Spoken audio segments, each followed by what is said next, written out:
Hello, and welcome to the Keep It Local Maine podcast, where we tell the stories of local business owners, artists, and entrepreneurs, and learn more about what they do, who and what inspires them, their challenges, successes, and more. My name is Todd Regalinsky. And I am Kimberly Regalinsky. And we are the publishers of Keep It Local Maine, a magazine that helps to showcase local businesses to the people in and around their communities. Thank you for tuning in to our weekly podcast that you can subscribe to on most streaming services such as Podbean, Apple Podcasts, Spotify, Pandora, Google Podcasts, and others. You can learn more about us at keepitlocalmaine.com and follow us on Facebook, Twitter, Instagram, and YouTube through the links in the show notes.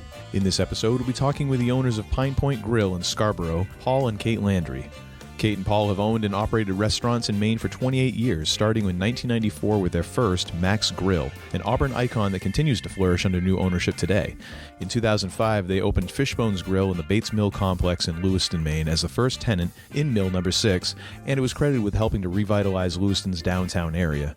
In 2019, the Landrys opened their newest establishment, Pine Point Grill, located on the Pine Point Road in Scarborough, Maine. Considered a neighborhood bar and grill, it offers casual upscale dining as well as artisan pizzas to eat in or take out. The Landrys currently live in Wales, Maine, and have continued to be active in both of their restaurants. And now, a quick word from our sponsor. Weather is getting warmer and it's project planning season, which means you should call Maine Commercial Contracting, your locally owned choice for residential and commercial services in southern Maine. They'll be there for that new driveway, walkway, or excavation for your home and for your business with parking lot paving, road milling, heavy hauling, and competitive commercial pricing. So when you need your project done right and on your timeline, get a hold of the company with the appetite for excellence and the skills to see it through. Call Maine Commercial Contracting at 207-391-0540 for a free estimate or find them online at mainecommercialcontracting.com. Welcome to the show, Paul and Kate. We are so glad to have you here with us today. Thanks a lot. Happy to be here. This is great. So you've been in the restaurant business for almost 3 decades now. How did you get your start? Can you tell us about that? Paul can start first, I guess. Interestingly enough, it's been in excess of 3 decades. We actually met when I was in Bar Harbor. I was working I got recruited from college to go to Bar Harbor and do my thing up there in 84. Kate followed up there. Didn't know each other at the time, but she followed up there in 88. No, I think it was 89. 89. Mm-hmm. Yeah, close enough. Days escape me. And we actually met at a job interview, interestingly enough. And he hired me. I hired Kate. It wasn't anything inappropriate. She was coming up to work in Bar Harbor for the summer, looking for a job. I had a maitre d' who said, "Hey, you got to meet this girl. I think she's going to fit." You know, Kate had some pretty basic experience at the time, but you know, what she lacked in experience, she made up in just willingness and what do you want me to do and whatnot. And I was pretty smitten on day one, quite frankly. But actually, I mean, before Paul went to Bar Harbor, he went to Johnson & Wales down in Providence. Mm-hmm. So, oh, wow. Got his start there. I just had worked at a local diner for a summer job and went up to Bar Harbor, you know, just to do something different. I went to Brandeis down in Waltham, Mass. I was a sociology major, which I guess has fit in pretty well over the years. It has. She actually was rebelling. She actually was rebelling. She didn't want to work for her dad, so she came up and got into the restaurant business. I mean, what was she thinking is all I could say looking back on it. So we did that for a couple of years. In any event, that's when it kind of started. We got together then, got married about 6 weeks later, and left Bar Harbor. Both of our families are from the Lewiston, Auburn area, so we moved back down here to kind of be closer to family. And then I got into my father-in-law was in the plastics business, thought it was a great idea. I wanted to take a break after about 7 years of restaurants. And so we did that for a couple of years. And then in 94 is when we opened Max Grill in Auburn. And kind of after looking at the area, hey, what do they need here? Hey, how about a steak and potato place? And kind of fit the bill, kind of on the outskirts of Auburn, became more of a neighborhood bar and grill kind of thing. And we were there with our my brother and sister-in-law.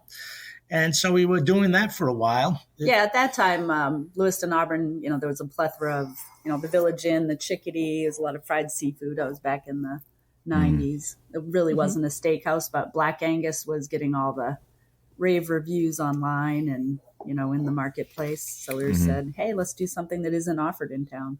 Yeah, that's great. So it took me all of about 2 days after we had opened where I'm kicking myself saying, what did I get myself into? We kind of got busy pretty quick. I'd spend all day cutting meat. We were back then, God, we were going through probably about 250 pounds a week, a day, I'm sorry, not a week. And so I'd cut all day, jump on the grill, and Kate was running the front of the house and with staffing and whatnot. And so it was, for us, it was like, wow, hey, this is great. It's like we leveraged a lot of what we had, biting our nails along the way. And we were pretty fortunate that, the community caught on, jumped in, supported us right away. And it wasn't uncommon to have an hour and a half wait back then. And, wow. At first you're like, I'm going to scare someone and tell you there's an hour and a half wait. And they said, okay, we're staying. Wow. And then the following 2 years later, we had this great idea. There was this iconic space in downtown Auburn that we thought would be, wow, what a great restaurant that would be. And the folks that had been there before did a great job, but it was on its way out. We learned a lot by that opening, but we closed within a year. Wasn't really working out. And so at that time, my partners were pretty jaded with the whole restaurant scene. They were just happy to do one. We were happy to do one at the time and got out of that pretty decently. And then in 2003, the gentleman that was redeveloping the Bates Mill area gave us a call, asked us if we'd be interested in opening another restaurant downtown. He was in the process of rehabilitating the Bates Mills, just trying to bring them back. They were pretty dormant for a long time. And so we went down and not expecting a whole lot. Kate and I went down and walked the space, and they weren't ready, at the time. This was 2003. And then about a year and a half later, they asked us down again, and they had repointed the bricks, had redone the inside. They pushed it up about 18 inches, really kind of an engineering feat if you think about it. Yeah, the first floor of that building was, when we first walked in, it kind of felt like you were walking into a basement. And then when we went back, it just had this grand feeling. And then we were kind of interested. So we said, that was 2005. So we decided to go for it, and hence Fishbones was born. Yeah, we jumped in with both feet, and, a lot of naysayers, you're not going to make it. It's fine dining is not for Lewiston, Auburn. And it really wasn't fine dining. It was more casual, upscale. And we kind of felt the energy of just people that were excited about developing the downtown Lewiston area. So we were pretty excited to be part of that renaissance. And we ran that together with Max for about 7 years. And in 2012, we just wanted one restaurant. Our kids were... So we were able to sell Max Grill, and until, of course, 2019, we got word that the Pine Point Grill property was available. And so we went to see it, curiously enough, on Valentine's Day of 2019. Yeah. Oh, wow. And then we purchased it in April. Wow. So what was it that drew you kind of down to the Scarborough area from Lewiston, Auburn? Well, both of our kids were in Boston at the time, and Paul's dad lives in Saco. Pine Point Grill also has a 3-bedroom apartment upstairs. So it was kind of a nice getaway, much smaller than Fishbones. We're not getting any younger. So we kind of figured if we do another one, let it be a kind of little place, kind of seasonal. So that's kind of fun. Coming from Bar Harbor, we love the ocean. And we loved the apartment. It was great. 3 bedrooms, plenty of room, a mile from the beach. We're like, what's better than this? But it was like, darn it, it has a restaurant attached to it. It's like, we're going to have to do something with that. Oh, well, I guess we'll have to have another restaurant. I was like, I guess we go could, again. I guess we could do that. And, That's great. And so we jumped in pretty much with both feet, not really anticipating being in the restaurant. And, the curious things don't always happen, in a linear fashion. We had some other things that had been previously planned that we really couldn't get out of. So for the first 2 or 3 months, it was like, okay, we're open and we're moving and we're trying to reestablish this restaurant.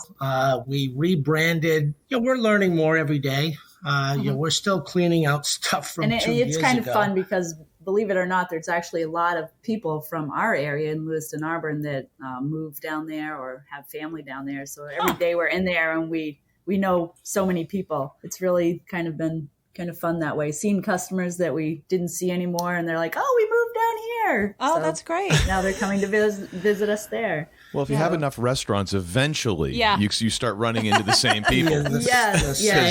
It's People bound gotta to happen. eat. Yeah, Exactly. And it's been kind of fun. What do you think has been the key for your longevity in an industry where, I mean, so many, I forget what the percentage is, but there's so many percent of restaurants close their first year. What do you think has been the key for you to stay in this industry for so long and to have several successful restaurants where it's like people are blinking, you're gone? I would say, the restaurant business has so many facets to it, and I don't think people anticipate that when they first get in. They think, "Oh, I can cook well. That's great. I'm going to be so successful," or "I'm great at customer service." And really, you have to have all the pieces. You have to be a handyman. You have to be a people person. You have to know how to cook. You have to be flexible, because I always have said one of my biggest statements has been, I'd rather be a working artist than a starving artist. You might get into something and think this is what we're going to do, but then your customers kind of lead you in another direction. And so you have to be a leader, but also a follower. It's got a lot of different aspects. Yeah. And I think from an investment perspective, I think a lot of restaurants open and they're severely undercapitalized. They don't really understand the dynamic of what it takes to get from point A to point Z, if you will. And to Kate's point, it really has been about listening to your clients. I mean, they're going to tell you what they want in the area. So if you're going to be pig-headed and, no, damn it, I want to cook this or I want to cook that and I'm going to serve it and you're going to like it, it's not going in with open eyes. Let's just say that. And so I think our success has been more to, hey, this is what we're doing. Let us know what you think. Let us know what we can improve on. We've always been believers of that. I mean, heck, that happened in 94. I had a gentleman. So we're open 2 weeks, and a couple had been coming in. They'd come in 2 or 3 times already, and they were walking out the door. And I got away from the grill for a while and went over and was chatting as they were walking out. And he kind of waved me off as he was walking out. And his wife said, no, I want you to talk to him. And so he came back in, and we had this great conversation, probably about 20 minutes, half hour. And I knew then and there, these are the changes we needed to make. I mean, he was really, really nice guy, was very, he's like, we need you to be successful here. And this is what I think you're missing. And they were really just kind of mechanical things that we hadn't really focused on. He felt like he was rushed out the door. We weren't really appealing to some of his needs. And God, we had a meeting the next day, the 4 of us, and said, we need to make some changes. And from that point on, it just caught on fire. It was transformational for us. And it was. Well, and oftentimes, you really make friends when you go through something with someone. And funny enough, this couple, God, that was back in 1994. And we just saw them last week. They were up visiting from Florida, and they made a point to come in and chat with us over at Fishbone. So it was nice. Oh, that's great. It's really good that you can see that as a strength. Yes. The idea of listening as a strength, as opposed to, I think a lot of people would look at that as a weakness, as, oh, well, I'm letting somebody else dictate to me what I'm doing. Where it's like you said, you don't want to go to a restaurant where someone's like, here's what I'm making, I'm going to make it, and you're going to order it, and you're going to like it. It's like, that's what used to happen when I was growing up, and I didn't want to eat my lima beans or I don't want to go someplace and pay for that. Right. I lived that for years. I want something that I want. Be crazy over Brussels sprouts right now, right?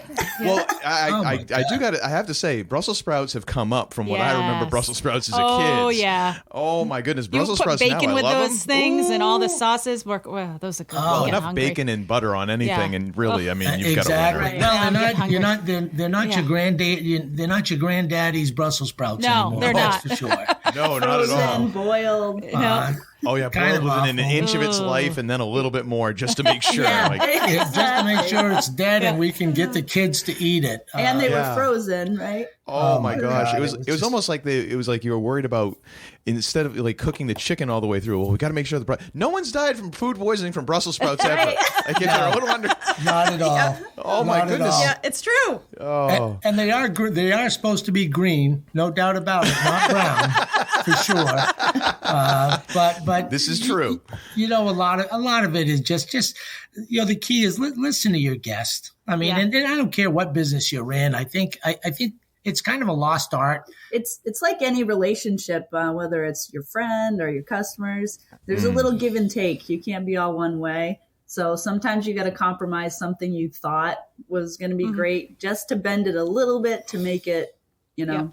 to fit the other side, Yeah, very true. Stay true to yourself, but also kind of give a little. So I'm getting hungry now, so I have to ask this. My stomach is literally growling. So Kim is going to punish herself by talking more about food because she's hungry. I don't get this, but go right ahead. What are your top 3 dessert? No, that's desert. Desert Oh, island. desert. Okay, I need. all right, let me my say this. Let me read this. desert Let me. island. Okay, edit. Start again. You're real hungry now. I know, so hungry. It's all right. What are your top 3 desert island items off your menu?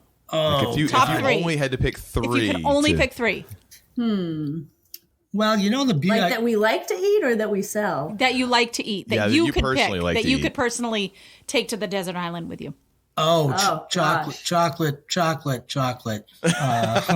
Here's a man after my own heart right I here. gotta tell you, I mean, it's funny because everybody's let's try all these different desserts, and what I've found through the I don't think years. it has to be dessert. No, it doesn't have to be dessert. Oh, I it mean, doesn't anything. have No, to anything be. on the Oh, menu. If you go Anything if on the you're menu. stuck on Oh, desert island, desert 3 things. islands. I'm taking our salmon. We just put this salmon dish on it. Fish bones. It's got some really nice vegetables and a little peanut sauce and a little teriyaki glaze over it. It's delicious. I'll take that. What are you going to take? Well, that's because Kim's that's getting the vapors over here. She just rolled her eyes like, oh, Kind of our goodness. take on, a salmon pad thai. Well, that's It's Kate's. delicious. That was Kate's inspiration on that. Yeah. We kind of work on our menu. What's You're periodically. You're skipping. What's your desert island? My desert, chef at Pine Point just made a lamb shank that was to die for. Really, really good. He's just got a great command of flavors, which is fun. So I want to throw him a prop on that one. He came up with that one, and I've had it. I've had it a couple times. It's absolutely delicious, and of course the pizza. Yeah, I was for going to say, me. we'll have to bring Pizza. a pizza. So hungry. Oh, yeah. Yeah, You we're can't go making wrong all with our pizza. own dough at Pine Point, so Yeah. that's just Okay, so delicious. pizza. So that's 2 and each. there's we make a margarita and I add a little pepperoni and homemade meatballs on there. Yeah, Kate's never content with what's on the menu. She's got to build out. It's really the only restaurant. It's experimenting. It's the only Yes, restaurant she stretching goes to things. where she doesn't feel bad, because there are some restaurants you go to and hey, could I switch this out for that? We'll pay, and a lot of places are pretty rigid. No, you can't do that. And for us, it's like we've got a lot of talent in the back of the house. If they can't switch a Brussels sprout for something else or pasta instead of potatoes, then goodness gracious, what's wrong with those guys? But hey, we respect their program, and so I try to stick to what's on their menu, and Kate can explore her ever-changing palette at our So restaurant. my last Nice. thing is my beet carpaccio. We've got What this is that? cute little salad. So it's thinly sliced beets, and this is at Fish Bones. We made a goat cheese vinaigrette with arugula and pickled onions and toasted Sounds amazing. pistachios. Yeah, Oh my that's gosh, a that fun sounds dish. amazing. and some fresh goat cheese too. That one, I think that'll tick all the boxes. I'll get all my nutrients on the island. Yeah. Yeah. There you go. Kim's rocking back and so forth. Just hungry. thinking about We understand. It's What time do you crazy. open tonight in at Scarborough? 4:00. 4 o'clock. Okay, cool. 4 o'clock. Oh my gosh. So we did talk about, a process of listening to your customers, but overall, kind of maybe more a mechanical point of view, but after a restaurant has been open for a few years, since you've gone through this process a couple times, what is your process to keep things new and fresh at that place? Well, it's always kind of making sure it's tidy and updated. Of course, the simple things, keeping things painted and, following trends as far as colors a little bit, what's hot on the market. We put up, not thinking about COVID when we did it, but we put patios at both our restaurants, which ended up really fortuitous during COVID. Yeah. But, those were things that, outside dining was just, that fun and trendy thing. At Fishbones, it really brought us a casual appeal to the area. So that was a huge help in the summertime. People want to go out in their shorts and their T-shirts. And sometimes walking into Fishbones, it's all brick and it feels more formal, even though we don't think it's formal. So it gave us that little bit of, making it more casual and everyday. I think a lot of it, for me is our industry really is one of the only industries that has to constantly reinvent itself. And you find that you're everything's great, looks great, but then you're seeing a lot of the same faces, which is exciting. So I think it's always important to give them something else to think about. And I've always been a big believer of, hey, just move the pictures on the wall. Kate loves walking the furniture, so she's constantly moving tables around to give the dining room a different feel. And then we upgrade our menus periodically. Paul's great at watching trends in the market. Yeah, you're looking the trade magazines and see. We're Maine, so you still want to. You don't want to have something 5 years after it was popular in New York. You want to have it maybe the next year or the year after. Exactly, and so a lot of it is just watching national trends and tweaking the menu accordingly. What are the people eating? I mean, we just updated our bathrooms at Fishbones. I'm sorry. They were kind of the way it was for 15 years. We'd painted the walls the same color a few times. And then this year, hey, let's change the color. Okay, great. We changed the lighting a little bit, mirrors, sconces, and it's not really a revenue generating area, but a lot of people use the bathroom. And so it's kind of fun to see their reaction. And, we've got a couple of other major projects that we're working on. And, a lot of it is there's so many new places coming in. Every year there's 3 or 4 or 5 different restaurants coming in. And if you're not careful, if you've been there for a while and you're not focused on updating menu, decor, etc., you get old fast and people stop coming because they want to go to the hot new place. So I think the goal is to keep yourself hot and new and say, hey, look, I just want to be in your dance card once or twice, every couple weeks, every month. So you see people. I mean, we don't expect to see everybody every day or every week, but we want to make sure we're on your dance card. So, hey, if you're thinking about being out, just consider us. We've done a few new things. We've added a few new things or what have you. And that's really what we think is important. And of course, staying flexible enough to make the changes. Right. With Kate and I, if something needs to move, and we found this out through this whole COVID experience, that, if you don't stay fluid and able to make changes when they're happening, things were changing so fast. It's like, well, God, if we don't move in this direction, then you're stuck. And then it's too late. It's too late to move in that direction. I think a lot of operators, I think COVID had such an impact on people's psyche after, being forced to close and you can't do this, you can do that. Hey, is everybody masked up? Hey, geez, God forbid, there's a COVID exposure and you got to shut down for a while. People were just panicked. What do I do? How do I do it? Right. And Kate and I have actually and you want to make sure your customers feel safe when they walk in the door, because you don't want to get a reputation for, that's a bad place to be. Exactly. So I think a lot of it was just trying to stay fluid enough. And if it needed to change, it changed. And just be very candid with your guest. I think that's the biggest part of it. They just want to know. In today's day and age. It was kind of funny because there were some restaurants that were able to really still just pack people in, and the customer clientele didn't seem to care too much. We found at Fishbones, for whatever reason, our clientele did care a lot. So I was there with my measuring tape, and it was chairs pulled out at least 6 feet. When your chair's pulled out, from your next guest, So it was an interesting time. Another way of listening, Yeah, which is good. absolutely. That's exactly it. We always like to kind of ask this question because there's so many different answers, and just it's really intriguing. But how do you define success? I don't know. I think it's just keeping your head down. And to all the other points that we've made during this cast, it's really listening to customers. I've been blessed. I have a great partner that, we are together and we're doing this. Mm-hmm. For me, I think I define success knowing that our business is a positive part of the community and knowing that, like, feeling good every day that we're doing our best there, really. Mm-hmm. Creating a good workplace. Mm-hmm. Yeah, I think that's probably the biggest. I mean, we both recognize, between the two stores, I think we've got 45 employees, and that fluctuates depending on, the season for sure. And, we both understand pretty clearly that we can't do this without them. We've got some great people that come to work, put their best foot forward every day.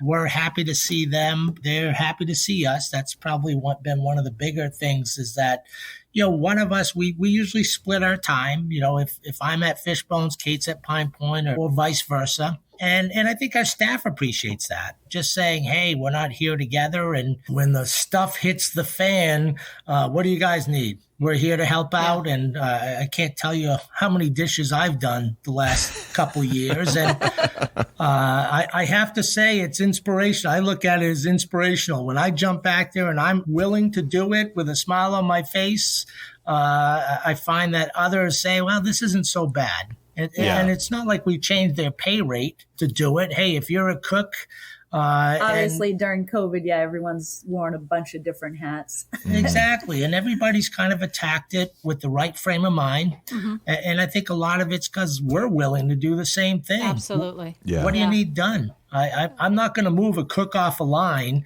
to wash dishes so I can jump on the line because that cook's a lot better than I am. I'm too old for that stuff. It's a young person's sport, cooking, for sure. And I don't qualify as a young person anymore, which is kind of funny. But I think that's what really keeps them engaged. And because they're engaged and they know they have our support, ownership support. If something happens at a table, and it does, things are going to happen. It's just the nature of it. If things are going to happen, we're going to support them. What does your table need? What does your customer need? And we're going to make it right and not be afraid to make the changes. And I think that's probably been the biggest part of our success is that we're listening. What do you need? And we're happy to accommodate. Yeah. Yep. So it's that attention to detail that can separate you. Yeah. Sure. Exactly. Well, Paul and Kate, we definitely appreciate you taking time out of your day to talk with us. We know that with two restaurants, you are, of course, busy. Yes. So we definitely appreciate that. I'll make sure that we have links to Pine Point Grill as well as social media, location, all of that. Definitely go down and check out Pine Point Grill for all our listeners.